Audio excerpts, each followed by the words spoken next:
for tonight's video, I wanted to share with you the plant supplies mail that I received today. So these are the supplies that I use on my plants. Actually, I've been in the hobby for quite some time, for a good 3 years now, and I never thought that I'll be using these things on my plants. But as soon as you see signs of fungus, pests, that's when you will actually realize that you indeed need them. At inisip ko na, hindi ako magkakaroon ng millibugs, hindi ako magkakaroon ng fungus.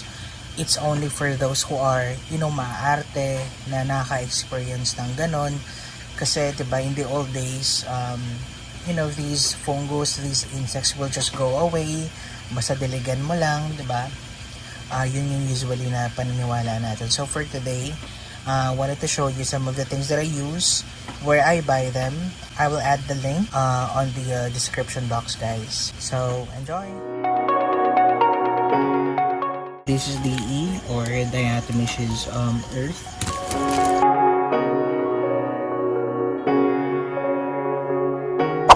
Neem Oil from Pot Daddy. This one is plant growth booster. So I can use this for my indoor plants as well.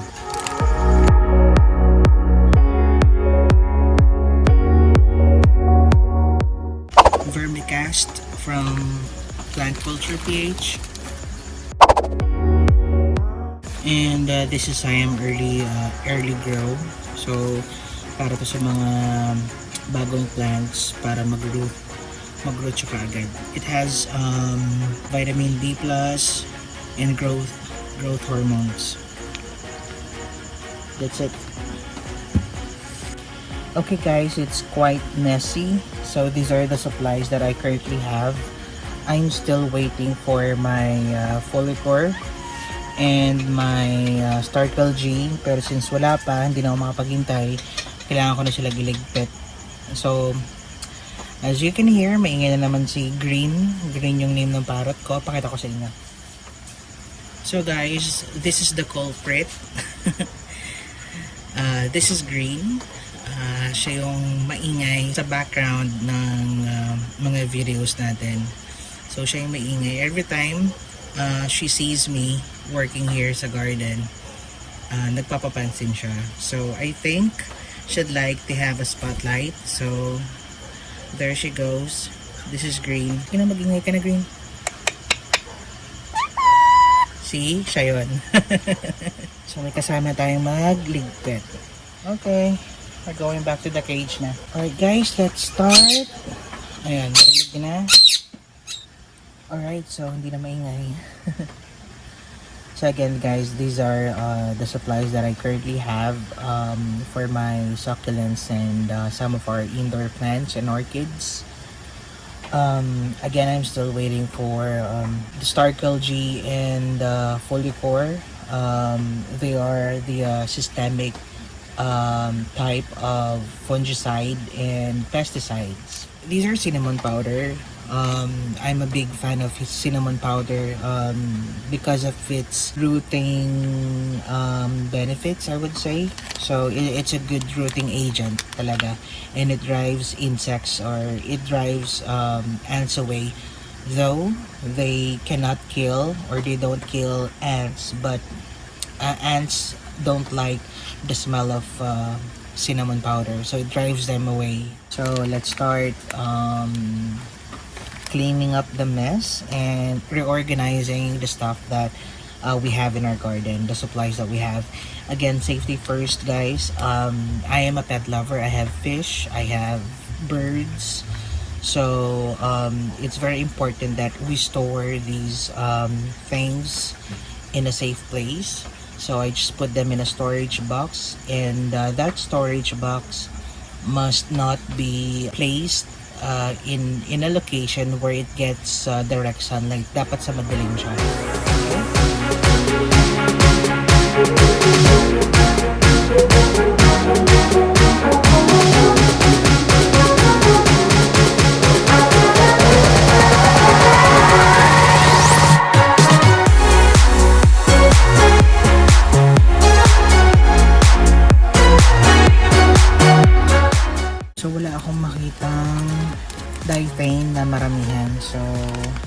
ito lang yung meron ako. This is from Mesitera.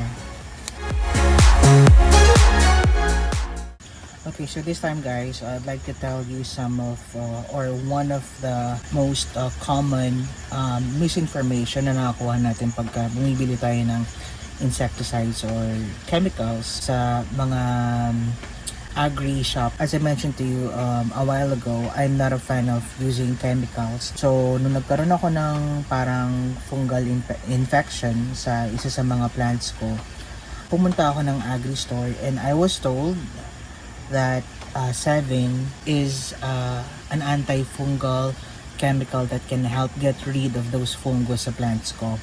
Unfortunately guys, when I check that, hindi siya fungicide. 7 guys is not a fungicide. It's not an anti-fungal chemical.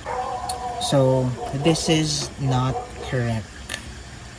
Okay, since we'll be handling chemicals, so it's important that we use hand gloves.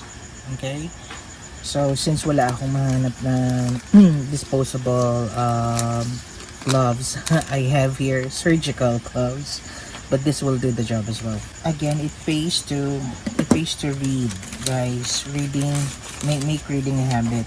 Okay, hindi dahil sinabi sa atin na this chemical is a fungicide or a pesticide, maniniwala tayo kaagad. Okay, so we have to read, we have to do our research. Let's do our own due diligence. So I just use a clear canister para makikita natin kung marami pa ba supplies natin, and it's clean, so I'd like everything clean.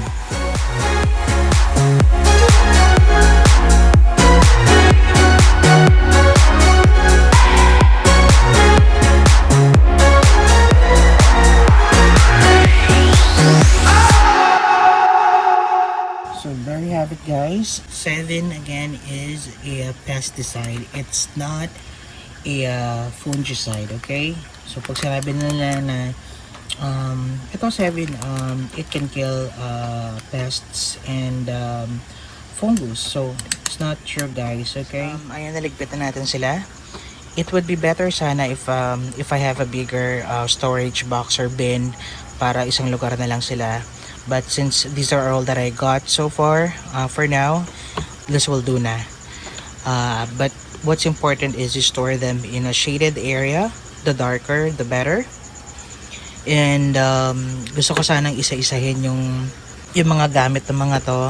But since this video is taking longer than what I initially planned, I'll create a separate video for each of them, a dedicated one for each of them, on how to use them, what they can and they cannot do, and how to apply them. Thank you guys for watching. I hope you learned something today, and thanks. I'll see you on my next video. Bye.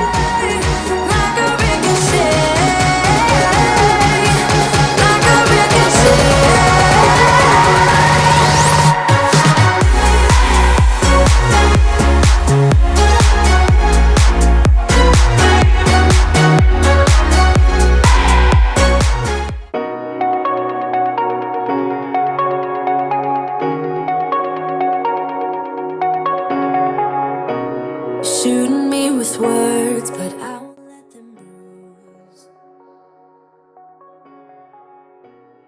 Even though it hurts, I won't show it to you.